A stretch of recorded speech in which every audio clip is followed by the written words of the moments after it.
Si nous vous faisons parvenir ce courrier, c'est dans la louable intention de vous mettre en garde des risques encourus par l'entreprise qui décrochera ce marché. Chaque local, siège social, où qu'il soit, est une cible potentielle.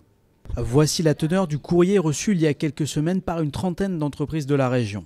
Des menaces formulées anonymement et qui conduisent aujourd'hui l'association des Ailes pour l'Ouest à porter plainte pour atteinte à la liberté du travail et menaces au nom des entreprises concernées. Vous avez des marchés publics qui ont été autorisés par la justice et on empêche les entreprises librement d'y accéder par le biais de ces menaces. Et ça, c'est pas admissible dans un état de droit.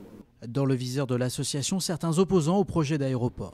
Mais au-delà du motif, cette action est l'occasion pour les partisans du projet d'aéroport de reprendre la main sur le terrain judiciaire. C'est le premier dépôt que l'on fait de plainte.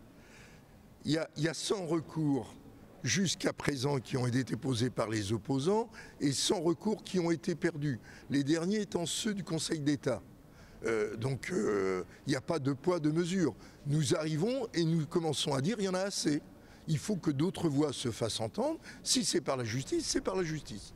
Une justice qui devra d'abord enquêter pour déterminer qui sont les auteurs du courrier adressé aux entreprises. Quoi qu'il en soit, les partisans de l'aéroport sont en mode offensif au lendemain de la réaffirmation par le Premier ministre de la détermination de l'État à voir le projet se réaliser.